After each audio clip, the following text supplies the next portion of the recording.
Morgan, and today I will be reading Chapter 11 of Mansfield Park by Jane Austen. The day at Sotherton, with all its imperfections, afforded the Miss Bertrams much more agreeable feelings than were derived from the letters from Antigua, which soon afterwards reached Mansfield.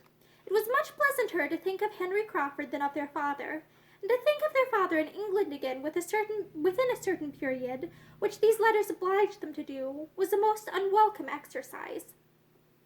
November was the black month fixed for his return. Sir Thomas wrote of it with as much decision as experience and anxiety could authorize. His business was so nearly concluded as to justify him in proposing to take his passage in the September packet, and he consequently looked forward with the hope of being with his beloved family again early in November. Maria was more to be pitied than Julia, for to her the father brought a husband, and the return of the friend most solicitous for her happiness would unite her to the lover, on whom she had chosen that happiness should depend. It was a gloomy prospect, and all that she could do was to throw a mist over it, and hope when the mist cleared away she should see something else. It would hardly be early in November. There were generally delays, a bad passage or something, that favoring something, which everybody who shuts their eyes while they look, or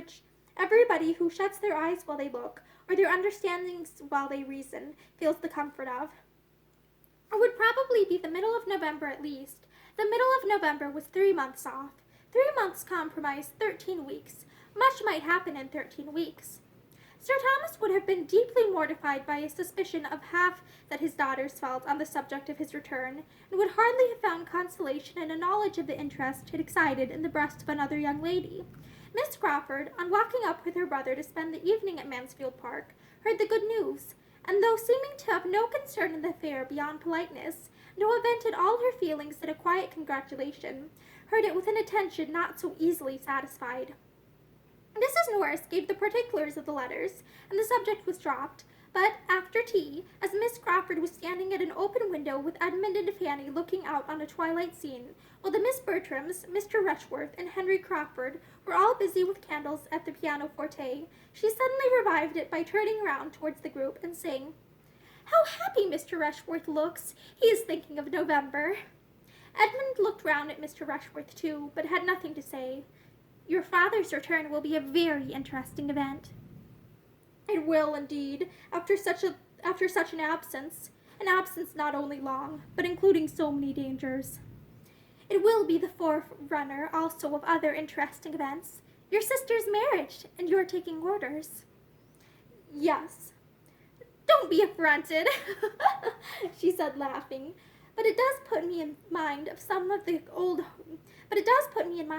old heathen heroes, who after performing great exploits in a foreign land, offered sacrifices to the gods on their safe return." "There is no sacrifice in the case," replied Edmund with a serious smile, glancing at the pianoforte again. "It is entirely her own doing."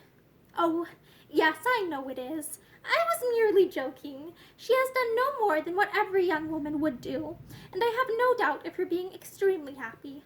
My other sacrifice, of course, you do not understand." "My taking orders, I assure you, is quite as voluntary as Maria's marrying." "It is fortunate that your inclination and your father's convenience should accord so well. There is a very good living kept for you, I understand, hereabouts." "Which you suppose has biased me." "But that I am sure it has not," cried Fanny. Thank you for your good word, Fanny, but it is more than I would affirm myself. On the contrary, the knowing that there was such a provision for me probably did bias me, nor can I think it wrong that it should. There was no natural disinclination to be overcome, and I see no reason why a man should make a worse clergyman for knowing that he will have competence early in life. I was in safe hands. I hope I should not have been influenced myself in a wrong way, and I am sure my father was too conscientious to have allowed it. I have no doubt that I was biased, but I think it was blamelessly." "It is the same sort of thing," said Fanny after a short pause, "as for the son of an admiral to go into the navy, or the son of a general to go into the army, and nobody sees anything wrong in that. Nobody wonders that they should prefer the line where their friends can serve them best, or suspects them to be less in earnest in it than they appear. No, my dear, no, my dear Miss Price, and for reasons good. The profession, either Navy or Army, is its own justification. It has everything in its favor: heroism, danger, bustle, fashion. Soldiers and sailors are always acceptable in society. Nobody can wonder that men are soldiers and sailors. But the motives of a man who takes orders with certainty of preferment may be fairly suspected, you think, said Edmund. To be justified in your eyes, he must do it in the most complete uncertainty of any profession. What? Taking orders without a living? No, that is madness indeed. Absolute madness. Shall I ask you how the church is to be filled, if a man is neither to take orders with a living, nor without? No, for you certainly would not know what to say. But I must beg some advantage to the clergyman from your own argument, as he cannot be influenced by those feelings which you rank highly as temptation and reward to the soldier and sailor in their choice of a profession, as heroism and noise and fashion are all against him. He ought to be less liable to the suspicion of wanting sincerity or good intentions in the choice of his. Oh, no doubt he is very sincere in preferring an income ready-made to the trouble of working for one, and has the best intentions of doing nothing at all the rest of his days but eat, drink, and grow fat. It is indolence, Mr. Bertram, indeed, indolence and love of ease, want of all laudable ambition, of taste for good company, or of inclination to take the trouble of being agreeable, which make men clergymen. A clergyman has nothing to do but to be slovenly and selfish, read the newspaper, watch the weather, and quarrel with his wife. His curate does all the work, and the business of his own life is to dine. There are such clergymen, no doubt, but I think they are not so common as to justify Miss Crawford in esteeming it their general character. I suspect that in this comprehensive and, may I say, commonplace censure, you are not judging from yourself, but from prejudiced persons, whose opinions you have been in the habit of hearing. It is impossible that your own observation can have given you much knowledge of the clergy. You can have been personally acquainted with very few of a set of men you condemn so conclusively. You are speaking what you have been told at your uncle's table. I speak what appears to me the general opinion, and where an opinion is general, it is usually correct. Though I have not seen much of the domestic lives of clergymen, it is seen by too many to leave any deficiency of information. Where any one body of educated men, of whatever denomination, are condemned indiscriminately, there must be a deficiency of information, or, smiling, of something else. Your uncle and his brother admirals, perhaps, knew little of clergymen beyond the chaplains, whom, good or bad, they were always wishing away. Poor William! He has met with great kindness from the chaplain of the Antwerp, was a tender apostrophe of Fanny's, very much to the purpose of her own feelings, if not of the conversation. I have been so little addicted to take my opinions from my uncle, said Miss Crawford, that I can hardly suppose, and since you push me so hard, I must observe that I am not entirely without the means of seeing what clergymen are, being at this present time the guest of my own brother, Dr. Grant. And though Dr. Grant is most kind and obliging to me, and though he is really a gentleman, and I dare say a good scholar and clever, and often preaches good sermons, and is very respectable, I see him to be an indolent, selfish bon vivant, who must have his palate consulted in everything, who will not stir a finger for the convenience of anyone, and who, moreover, if the cook makes a blunder, is out of humor with his excellent wife. To own the truth, Henry and I were partly driven out this very evening by a disappointment about a green goose, which he could not get the better of. My poor sister was forced to stay and bear it. I do not wonder at your disapprobation, upon my word. It is a great defect of temper, made worse by a very faulty habit of self-indulgence, and to see your sister suffering from it must be exceedingly painful to such feelings as yours. Fanny, it goes against us. We cannot attempt to defend Dr. Grant.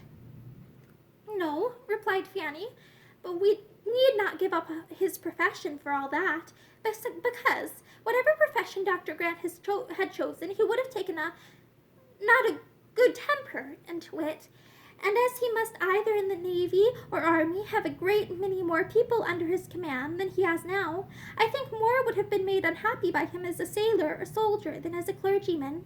Besides, I cannot but suppose that whatever there may be to wish otherwise in Dr. Grant would have been in a greater danger of becoming worse in a more active and worldly profession, where he would have had less time and obligation, where he might have escaped that knowledge of himself, the frequency, at least, of that knowledge which it is impossible he should escape as he is now. A sensible man like Dr. Grant, cannot be in the habit of teaching others their duty every week, cannot go to church twice every Sunday and preach such very good sermons in so good a manner as he does, without being the better for it himself. It must make him think, and I have no doubt that he oftener endeavors to restrain himself than he would if he had been anything but a clergyman.